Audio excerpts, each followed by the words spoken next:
Hey guys, it's Anna. Welcome to my channel. Today I'm going to be sharing with you what I think are the very best chocolate fragrances, starting with Narcotica Dulce Diablo.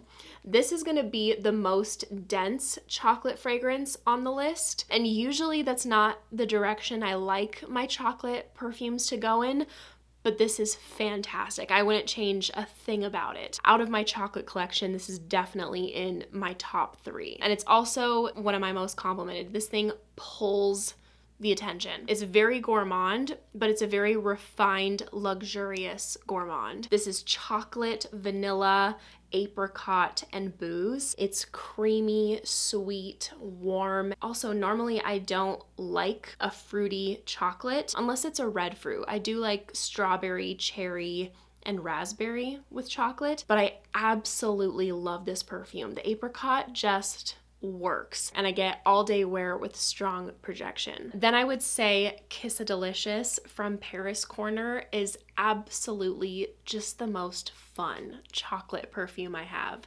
This smells like photorealistic chocolate flavored marshmallows. It's the most marshmallow forward perfume I own, and I absolutely love it for that. So it's chocolate marshmallows with a mountain of vanilla whipped cream. It's powdery, it's airy, it's whipped. It's got some creaminess coming in from the coconut, some cozy, fluffy musk. It's such a fun, delicious treat. It makes me very happy to smell. And I get about 5 hours with moderate projection. If you like chocolate, but you don't want anything too sweet and you gravitate towards unisex scent profiles, I would recommend Mind Games Double Attack. This uses a dark chocolate, not a lot of sugar, and this one is just very softly sweetened with vanilla. This is a warm, spiced, kind of bittersweet gourmand. It has cinnamon, pimento, pink pepper. It has some bitter orange that I experience just in the opening. This perfume really puts me in the mood for the holidays. It has this sitting by the fire kind of feel to it.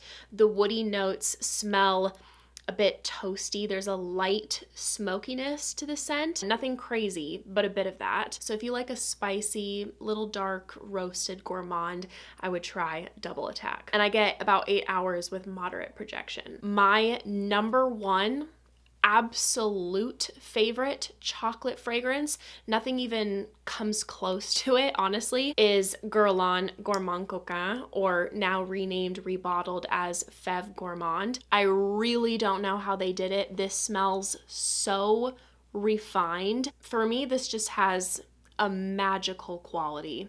It smells romantic. It's so addictive. This is the other one that's one of my most complimented.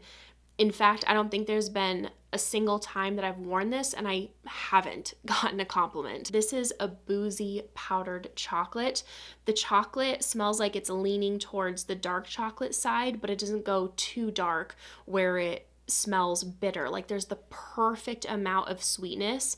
It smells like there's some vanilla in here. The rum is incredibly smooth, and then I get like a soft spice background. It's very cozy, cocooning, so I'm absolutely thrilled that they decide to bring it back as now named Fève Gourmande. I don't think another chocolate perfume could trump this for me.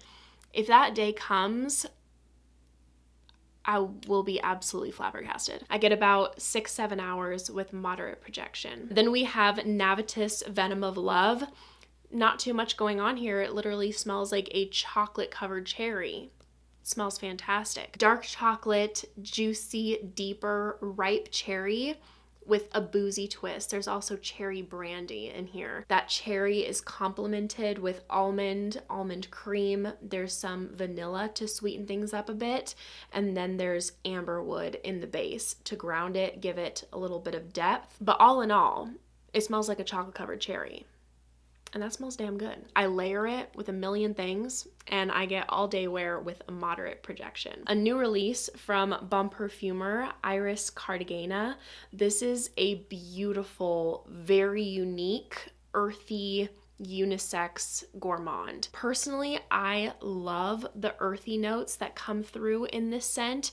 It really grounds it, gives it this complexity, and I really just enjoy profiles like green vanillas or woods coming through and breaking up the gourmand a bit. This has a good amount of papyrus, bringing in a dry, earthy green quality. There's also a bit of petitgreen in the opening. It has sandalwood, cedar, a bit of coffee, and the iris, of course, brings in this powdery texture, but it also has a little bit of a vegetal side. And then as for the gourmand qualities, I get a pronounced powdered chocolate, a creamy, sweet, honestly a bit buttery vanilla, and then tonka bean. I love this balance and contrast between the outdoorsy earthy notes and the addictive gourmand elements. I think it's just beautifully unique, and I think the standout from their line. I get all day wear with moderate projection. I forgot for a moment that this perfume was also on the list, but this is another dense chocolate scent,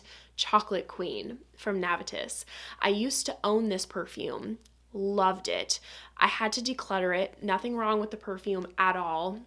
It's me, not you. Unfortunately, I was out wearing this scent and I became very ill. Just out of the blue, I developed a very high fever, and a dense, sweet chocolate fudge perfume don't mix. I held on to it for months and continuously revisited it, but I unfortunately couldn't shake my association with it, but I recommend it. It's a good perfume. I just wanted to explain why I don't have my bottle anymore. What I really get from this perfume is chocolate fudge and Irish cream. That Irish cream note really pulls through, and I love that note. I would describe Irish cream to have this kind of unique chocolate vanilla spin to it. I think it's really addictive. I love that flavor in my coffee, and had good performance, about 8 hours, moderate projection. Another chocolate favorite would have to be 1970 from Rosendo Matu. I would describe it to be like a cousin to Gourmand Coquin. They're both powdery, soft chocolates. Not soft as in like the amount, because they're both chocolate prominent perfumes, but just like the texture, how they come across. It's chocolate, spices, tonka, vanilla. The opening is where they're most different, because in 1970, you have this fresh citrus coming through. 1970 also doesn't have rum, but it's in the deep dry down where I feel like they're cousins. It's gorgeous, very comforting, very elegant chocolate. And then my last favorite is from Maison Tahiti Vicious Cacao. This is another more airy powdered chocolate. This smells darker than like a milk chocolate, but it's not too dark. So I'd say like 60% cacao. It has a nice sweetness from caramel without it being overly sweet. It has a smooth rum, a bit of pink pepper at the start, a cozy warmth from amber. And although this is called Vicious Cacao, it's not difficult to love, as long as you, of course, love cacao, you like gourmands, but it's not like too sweet or too heavy. I feel like it's a very likable, easy to wear gourmand. So highly recommend Vicious Cacao.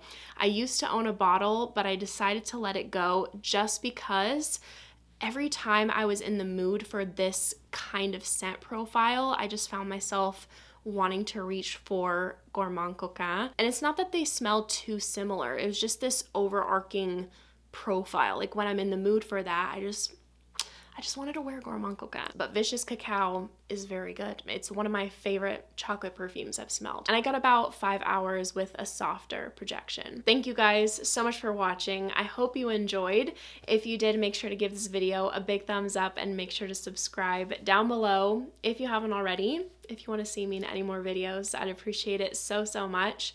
I hope you guys are having a great day, and I hope to see you in my next video. Bye!